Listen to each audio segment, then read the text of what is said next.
किसान के जीवन में तो संघर्ष का हिस्सा आता है। किसान के आधे त्योहार जो है हमारे इस 40-45 साल के जीवन में 20 साल के त्योहार हमारे धरने प्रदर्शन और आंदोलन में बीत जाते हैं।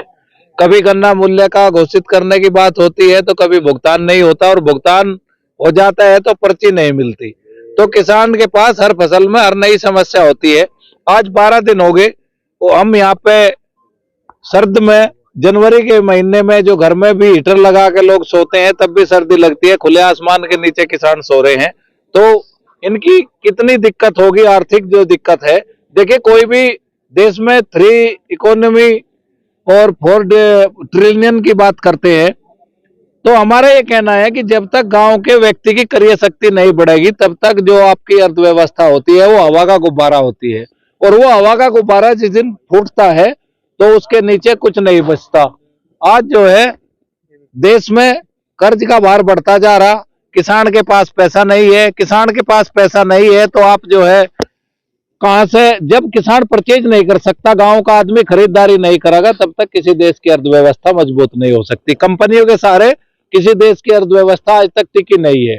2008 की मंदी थी, देश में जो है पूरी दुनिया में मंदी आई, हिंदुस्तान इसलिए बचा कि यहाँ पे अधिकतर लोगों के पास कृषि थी। लेकिन आज हर साल किसान 4% किसान, छोटे और मझोले किसान खेती छोड़ रहे हैं। रोजगार का सर्जन देश में बहुत कम है, जो सरकारी नौकरियां थी वो घटती जा रही है, आप डाटा देख सकते हैं। तो मेरा यही कहना है कि जब हमारी लागत 500 होगी, गन्ने का 350 मूल्य मिलेगा, तो कहां से देश की अर्थव्यवस्था बढ़ेगी? ये सवाल है उन अर्थशास्त्रियों के लिए, उन देश चलाने वालों के लिए। रोज जो दावा करते हैं कि हिंदुस्तान की इकोनॉमी बढ़ रही है, आप जो है रेडी खोमचे बेचने वाले व्यवस्था को भी अर्थव्यवस्था में जोड़ते हो, वो रोजगार नहीं है। किसानों को आप फसलों का अच्छा मूल्य दीजिए। 2014 में मोदी जी जब चुनाव लड़ रहे थे कि बहुत हुआ किसानों पर अत्याचार, अब की बार मोदी सरकार ना किसानों की आत्महत्या रुकने का नाम ले रही है। ये जरूर है कि डाटा बदल दिया गया है, अब उस डाटा को जो है प्रस्तुत नहीं किया जाता। किसान की आमदनी दोगुनी करने की बात थी, तो आपने देख लिया 2022 तक का जो नारा था वो भी पूरी तरह से विफल हुआ। अगर वो नारा सही में चरितार्थ होता तो आज हमें संघर्ष की आवश्यकता ना पड़ती, किसानों को जो है 700 रुपए गन्ने का मूल्य मिलता। क्योंकि आमदनी जो है 2 ही तरीके से बढ़ती है, या तो फसल का उत्पादन डबल कर दो या रेट डबल कर दो।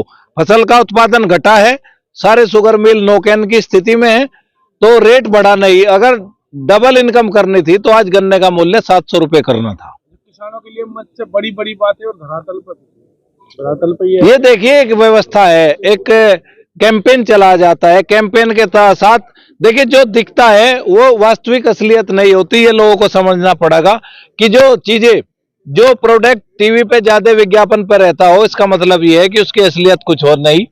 देश में ऐसे ऐसे कलाकार हैं जो घुटने के तेल ठीक करने की दवाई बेचते हैं, उनके घुटने खराब हैं। जो बाल की दवाई बेचते हैं उनके बाल उड़े हुए हैं। तो आप विज्ञापन पे ज्यादा भरोसा ना करें।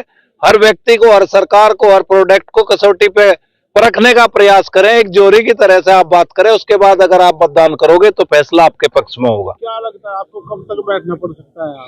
देखिए, अभी तो रोज खबरें आती है कि आज गन्ना भुगतान, किसानों को सौगात, गन्ना मूल्य की हो सकती है घोषणा। अगर 1-2 दिन के अंदर भुगतान तो अब कुछ ठीक है, लेकिन अगर गन्ना मूल्य वृद्धि की घोषणा नहीं हुई तो 17 तारीख को हम पूरे प्रदेश में दोबारा जिलाधिकारी कार्यालयों पर प्रदर्शन करेंगे। कितना दुर्भाग्य की बात है कि किसान को अपना त्योहार धरने पर मनाना पड़ रहा है। भाई, कई बार तो दिवाली भी मनानी पड़ी। ये तो दुर्भाग्य है देश की सरकारों का। देखिए, सरकार बदलने से भी कुछ नहीं होता, मैं आपको बता देना चाहता हूँ, नीतियां बदलने से होता है। किसान के विषय में हर सरकार की करीब करीब वही नीतियां हैं। तो जब तक मिलकर हम संघर्ष नहीं करेंगे, देश में बड़ा आंदोलन हुआ, लेकिन जो उस बड़े आंदोलन का नेतृत्व कर रहे थे, कहीं ना कहीं उनमें समझदारी की कमी थी, और वो देश के किसान के लिए नीतियां बदलवाने में कामयाब नहीं हुए। खाली एक बिल के आंदोलन तक सीमित रह गए। बिल आने से पहले भी हम आंदोलन करते थे, बिल वापस हो गए तो भी हम आंदोलन करते हैं। जो हमारी नीतियों में बदलाव हम करवा सकते थे, क्योंकि उस आंदोलन में इतनी ताकत थी, लेकिन उस आंदोलन का हम नेतृत्व नहीं कर रहे थे, हम उसके सेकेंडरी पॉइंट पे थे। तो देश में एमएसपी कानून बहुत जल्द बनना चाहिए और भावांतर स्कीम लागू होनी चाहिए। हमसे जुड़े रहने के लिए हमारे YouTube चैनल को सब्सक्राइब करें और नई वीडियो की नोटिफिकेशन के लिए बेल आइकॉन को दबाएं। अगर आप ये वीडियो Facebook पर देख रहे हैं तो लाइक जरूर करें और ज्यादा से ज्यादा शेयर करें। धन्यवाद।